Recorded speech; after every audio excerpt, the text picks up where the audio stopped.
So Candace Owens and Erica Kirk held that peace summit of 4 hours and a half in a private meeting together, in which Erica Kirk flew all the way to where Candace is, and well, to sort things out about all the things that have been happening. And you can imagine that people were really excited to know from Candace herself how did this go with her show. And more than 320,000 people were live watching Candace give the details. And boy, I'm going to divide this video in 3 parts. The first one is going to be the analysis of Candace Owens' demeanor and body language and the way that she was acting that was a bit odd, was different this time.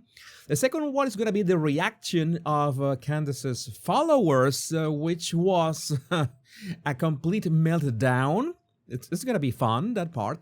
And the third part of this video is going to be my theory of what happened in that meeting with Erica Kirk. So let's start with the first part. This is funny because I actually watched this show twice. I mean, I've seen just 2 episodes of Candace Owens, but this one, I watched it twice because I really wanted to go through it. Yeah, my brain almost turned to mush. But no, it was fun because I noticed that there was like this change, like this trying to tiptoe around topics. Not gonna lie, she tried to start with some levity right from the start. It was a nice touch, especially I'm gonna say there was a joke of the water. She said that, oh, I went there and you told me not to drink the water because, you know, it could be poisoned.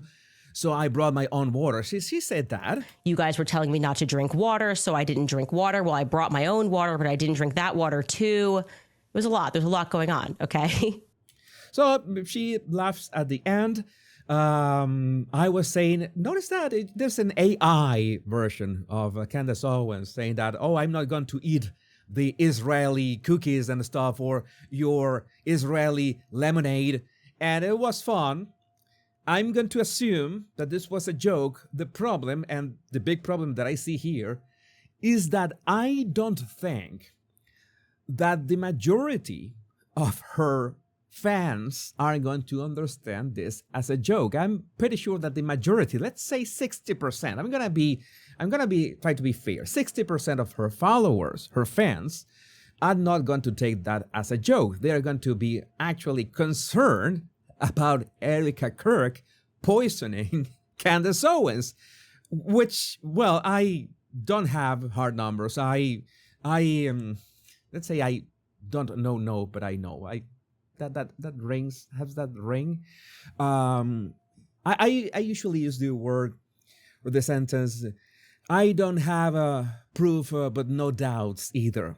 Let's say it was a joke. Okay, she started some levity and then she moved on to Candace Owens just said Erica Kirk confirmed Charlie did text Andrew Colvett that day we're going to kill him. So many people are saying, finally, Candace was right about something, that yes, Charlie did text, not 1, but 2 people about that they were going to kill him. But in fact, I noticed that, well, 2 things.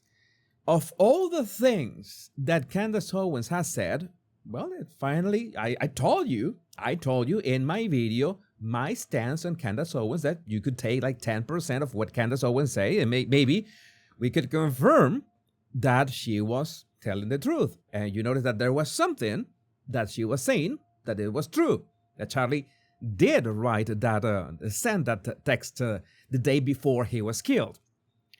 One thing that I have to say is that it was just about sending a text, so it is pretty much inconsequential. And notice how all of Candace's fans and Candace herself spends a lot of time saying they. But the message was a bit more specific than they. What did the message say, Candace? What was the message about? Let's watch this short clip. And that those communications, when she heard me say that, they then went and looked, and yes, that what I said was true. Andrew Colbert received a message the night before, and Dan Flood received a message the night before. Now they asked me if I had actually like a concrete copy of what Dan Flood got the night before, and I said no. Somebody told me what it said, which was almost exactly what Andrew said, which is they're going to kill me. Andrew did not know who they were.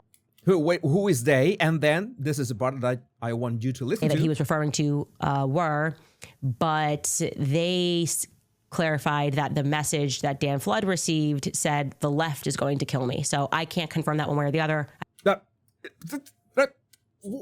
How are you going to just skip that? The left is going to kill me. That is the single most important part, Candace. Right? Okay, you were right about the message, but more important is to know what exactly the message was. And the message was, the left is going to kill me. But what is the problem with that?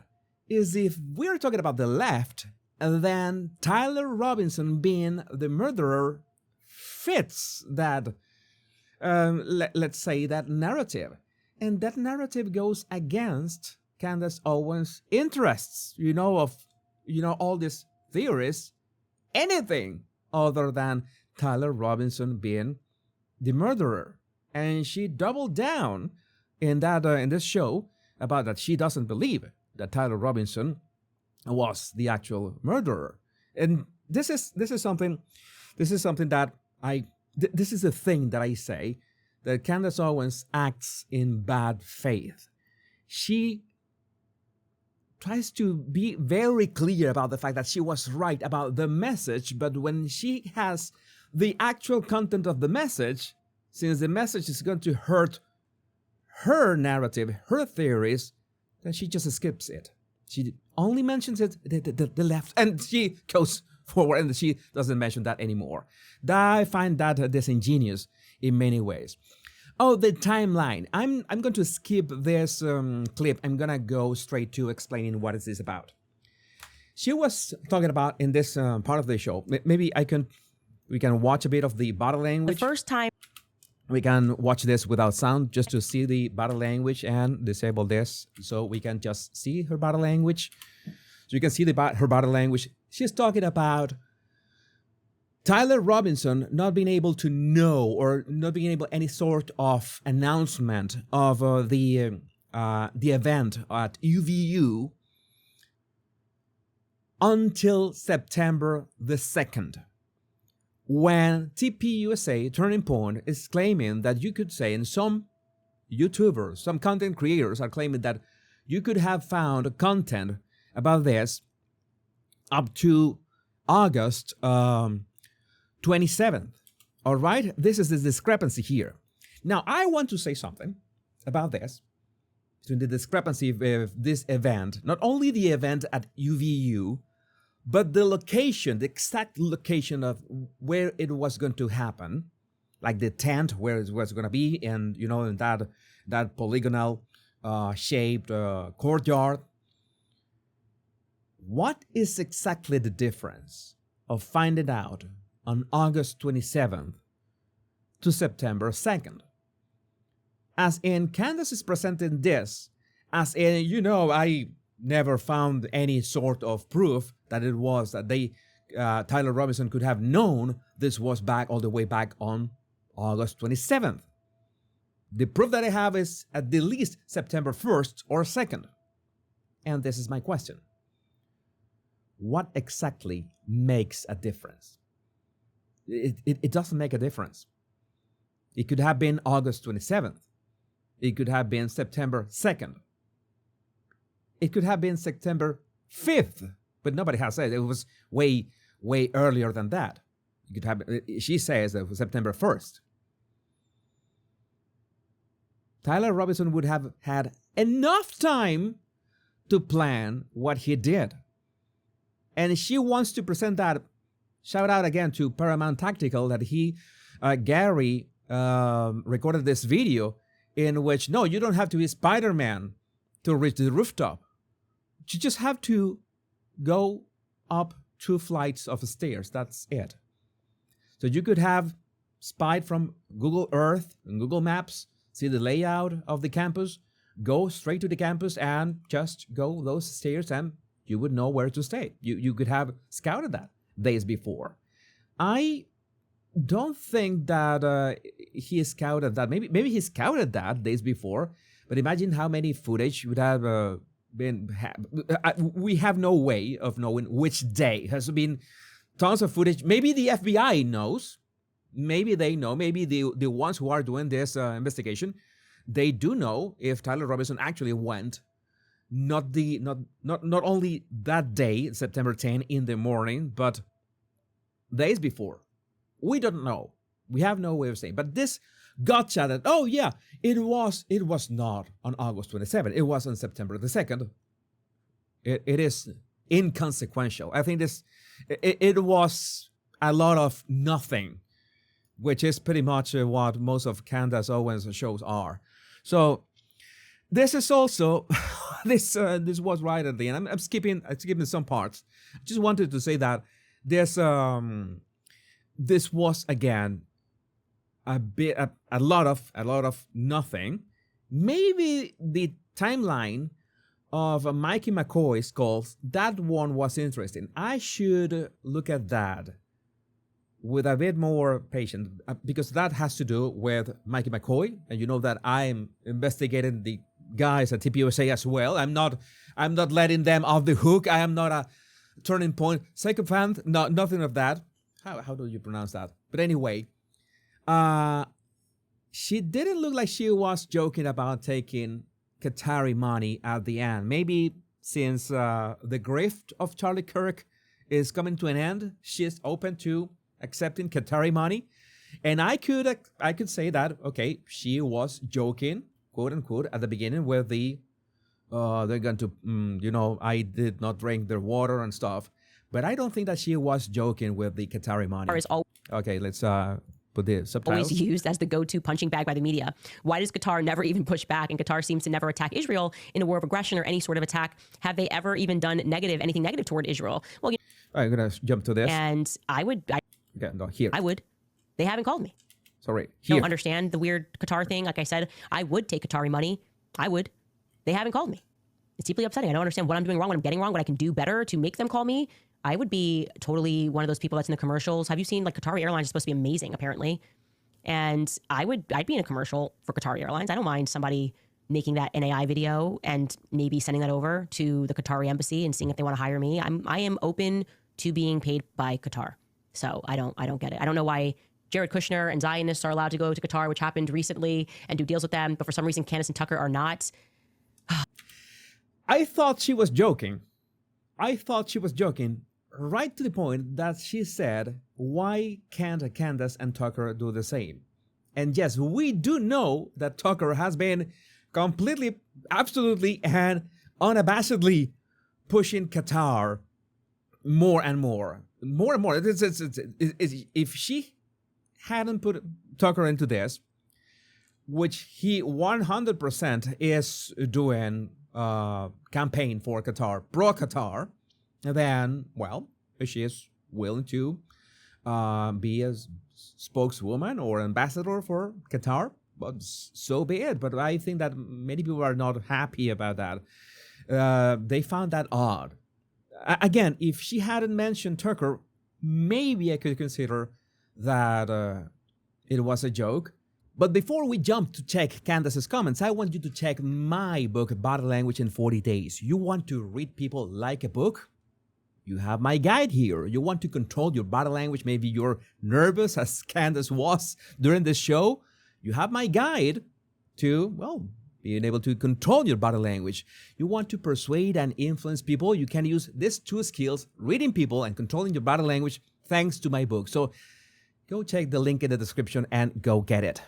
It is time to find out the second part of this video, in which is the reaction of her audience. And her audience, oh my God, her audience, 98% of her audience was telling her, what happened to you? Did they switch you for some kind of body double? Is this some kind of Mossad operative in place of Candace? What happened to you?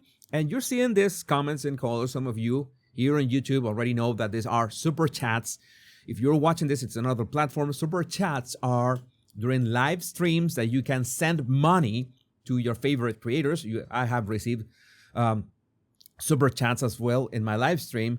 And the more money people send, the longer the super chat or the comment is pinned in the live chat. So it is interesting that there were people paying money to criticize Candace Owens.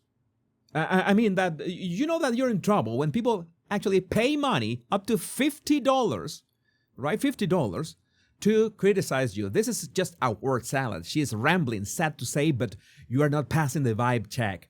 The market is always right, and the chat is overwhelmingly saying you are not the same. Yeah, it was around 98%. I'm gonna give Candace some grace, and I'm gonna say that 2% of people in the live chat, I'm gonna say the comments of the video, around 2% still supported her.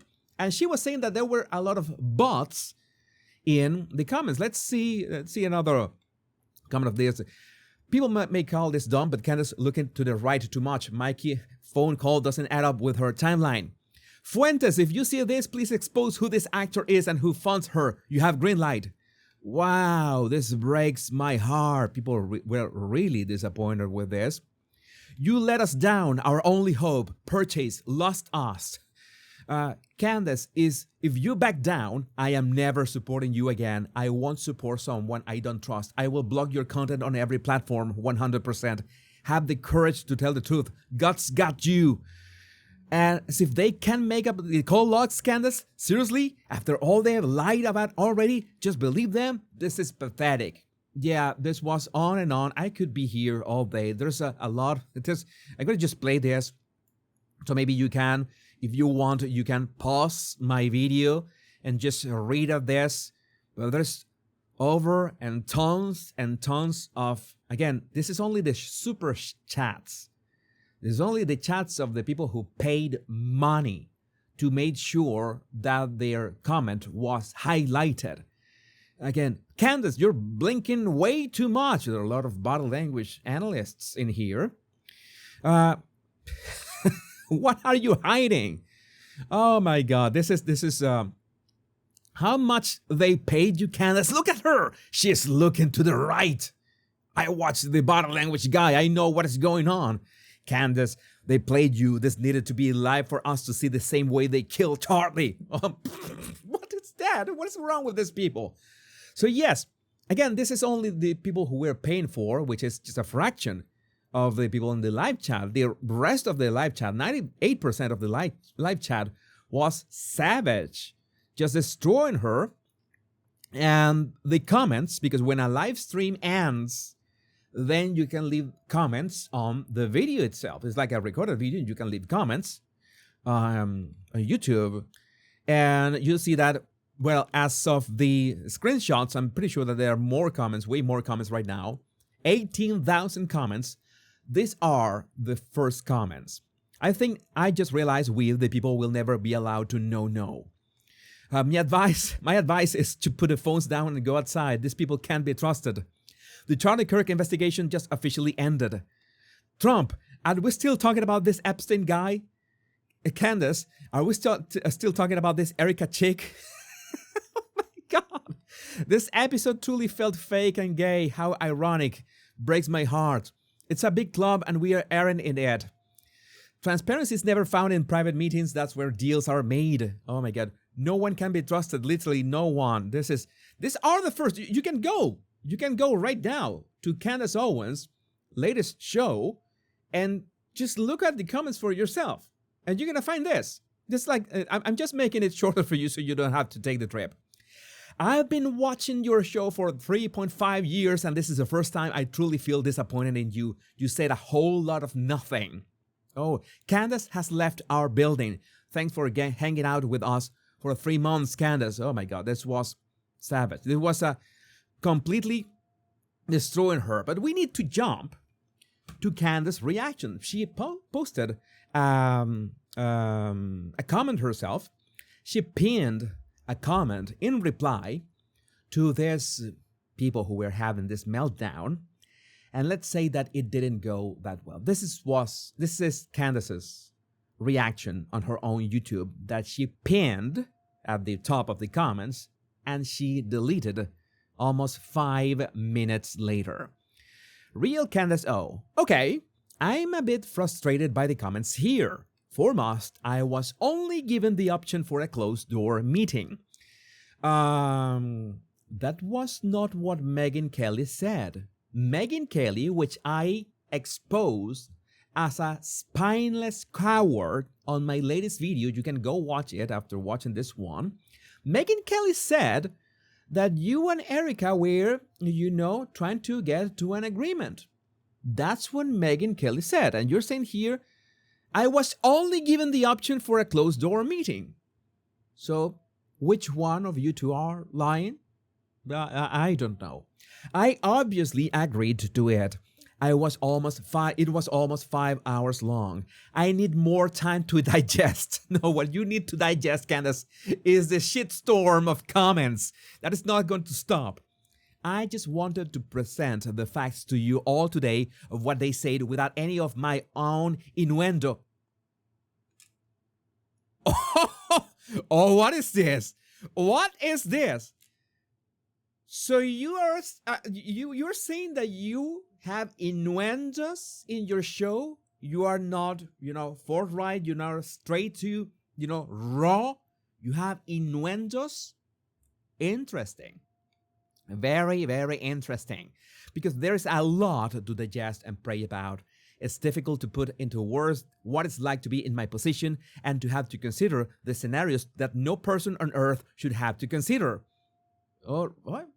That is interesting. That is some of us call it karma. How many people can even say they have watched a friend of theirs be murdered in cold blood over politics and then has to consider the possibility, and wait for it, this is important, that entire governments colluded to make it happen, and maybe even the people close to him. And I highlighted this here, okay, so you can better look at this. And maybe even the people close to him. You know how many times I've had to deal with Candace Owens fans telling me, oh, Candace has never implied Erica Kirk had anything to do with Charlie Kirk's assassination or turning point. She has never implied that. Well, she just did. And after the meeting with Erica Kirk, which I will tell you my impression, what I think about that shortly. And I'm pretty sure that Turning Point's attorneys call her and, what the F are you talking about? So you are actually saying that you're implying, and maybe even the people close to him, maybe English could be my second language, but I know how English works. And I know that people close to him, when we say people close to Charlie, who the F do you think anybody could think of first? I mean, a bit of common sense. It's very easy. All while being attacked from every media group and influencer in the world. It's very heavy stuff. And on top of it, I have to deal with how fickle the audience is if I make even one mistake on pronunciation, God forbid. Candace, I make mistakes on pronunciation. I said determine for years. You don't make mistakes on pronunciation. You speak perfect English. But you're claiming that people are mad at your mistakes of pronunciation. People are mad even at my mistakes of pronunciation. Don't be silly, please be serious. Let's be serious about this. Let's talk about this as adults. Or is it adults? How do you pronounce that? I've heard that both ways so many times. I say adults, but well, this was pinned and then deleted 5 minutes later. House of Candace is crumbling before our eyes. So, again, Candace never suggested or implied Erica or Turning Point were involved in Charlie's murder, but you have it in writing. There you have it in writing. So now we need to talk about what happened in that meeting. What happened at that meeting? I'm going to tell you what do I think happened. I think that people were saying that this was a bad call from Erica And that was my first thought. I have to confess that was my first thought. This is not a good move or something. That's what I thought, but there's no way to tell what happened in that meeting. But after seeing how Candace has reacted, I can have an idea of what happened. I think that she said that the attorneys, Turning Point's attorneys were there, Erica's attorneys were there, and they basically presented the facts. And they claim that we don't have any more facts than the public has. And that makes sense. You know, the authorities don't have any kind of, they don't have to share any kind of details with anybody, not even the victim. And of course, not even Turning Point. But this is about defamation. And I think about defamation in the United States is that, okay, you can, maybe you are this private citizen, maybe you have something that doesn't have any sort of public persona, or you're not a public person. And if somebody defames you, the less public and more private you are, the easier it is to prove that you're being defamed. In contrast, the more public you are, it has to be, it is indeed harder. You remember the Dev versus Heard trial. Everybody remembers that. It was a defamation trial.